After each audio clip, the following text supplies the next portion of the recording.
história de vida e não quero assim exatamente. Então é assim, eu era um jovem normal, só que cheguei a uma parte da minha vida em que eu precisei de ser melhor que os outros, precisei de ter o que os outros tinham, precisei de me inserir num grupo, precisei de me sentir amado, que é este o termo. Eu gostava que alguém gostasse de mim. E então fazia para que as pessoas gostassem de mim. Houve altura na minha vida em que eu, para estar num grupo, eu tinha que fazer o que o grupo fazia. Ou até pior, não é? E foi assim, eu comecei na escola, como vocês, não é? E eu tinha um defeito enorme. Todos os sítios onde eu ia, eu tinha que trazer uma lembrança de lá. Todos. Eu tinha que roubar sempre alguma coisa. Sempre. Eu não vinha de mãos a nada.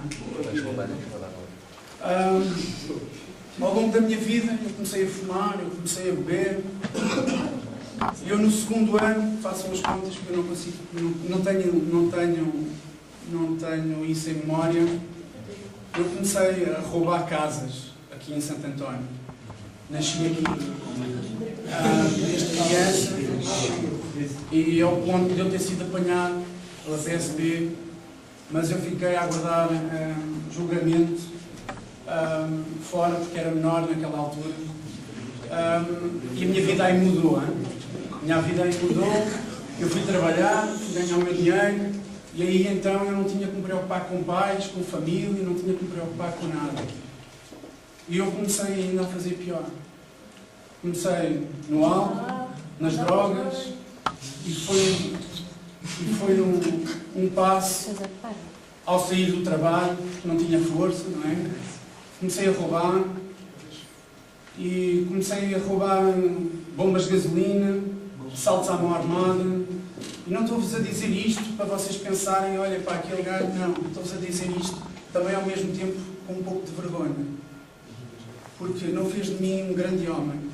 Muito pelo contrário.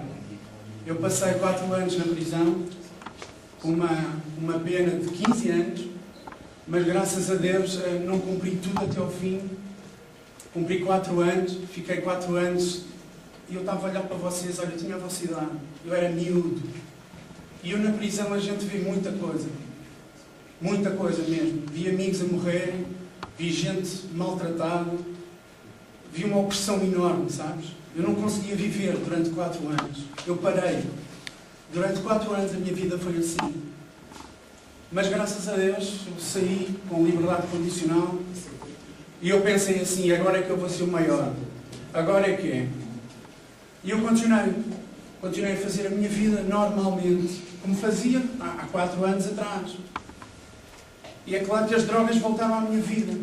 Eu tinha um trabalho na altura, um trabalho com telemóveis, naquela altura.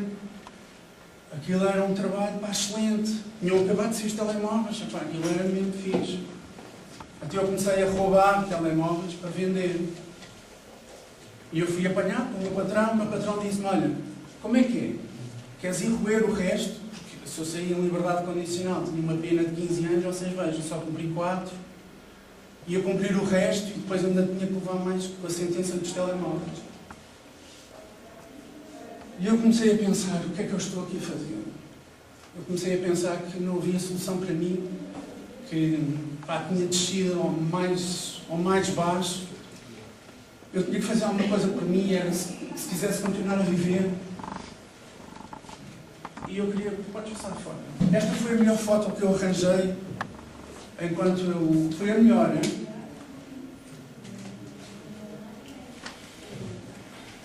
Sim.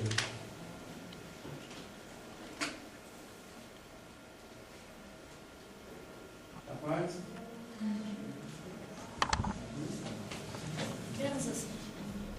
Yeah. Podia ter trazido a pior, mas não, eu trouxe a melhor, porque eu estava de camisa. E vocês podem ver o meu colarinho aqui. Parecia que era aquelas camisas que a gente usa do pai, que fica muito grande. Assim estava eu.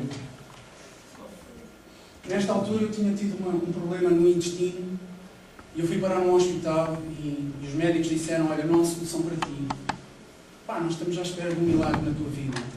E o que é facto é que aconteceu, eu hoje estou aqui, e eu naquela altura estava a pesar 39 quilos. Só para vocês verem. Mesmo com uma doença crónica, como os médicos diziam, eu achei que eu era o maior e que eu continuava nas drogas e tudo passava. Até o ponto de eu precisar de ajuda. E quando a gente precisa de ajuda, a gente pensa que é humilhação a gente pedir ajuda. Pensa que é, eu agora sou tão coisa, então vou pedir ajuda. Mas eu hoje percebo que foi uma ajuda crucial. Eu, se não tivesse aquela ajuda, se calhar hoje não estava aqui a falar para vocês. Se calhar hoje não estava aqui com 80 e tal quilos, casado, com projetos de vida. Então eu entrei no Desafio Jovem, onde me foi ensinado princípios esses que a minha família já me tinha falado, princípios esses que eu nunca liguei porque eu era o maior. Foi-me apresentado também a pessoa de Deus, que eu, naquela altura, tu aí, eu aqui. Mas o que é facto é que mudou a minha vida. O que é facto é que eu hoje estou aqui e, olha, há muitos anos que eu não entrava numa escola, aliás, desde que saí não entrava numa escola. E hoje entro de uma maneira diferente, de uma maneira que vos posso dizer que as drogas não me levaram a lado nenhum, muito pelo contrário. Eu vi muitos amigos meus morrerem, tenho amigos meus ainda presos, tenho amigos ainda a cair aos pecados, mas graças a Deus eu estou aqui. E eu olho para vocês, qualquer um de vocês, e eu vejo que vocês têm estilo, têm outra forma de viver, mas vocês consigam viver essa vida de maneira diferente. Marquem a vossa geração, marquem o vosso mundo. E isso começa aqui na escola, começa em casa. E vocês vão fazer diferença, mas não pela negativa como eu fiz há uns anos atrás. Ok? Façam a diferença pelo lado positivo. E pedir ajuda não é questão de fracassar ou não.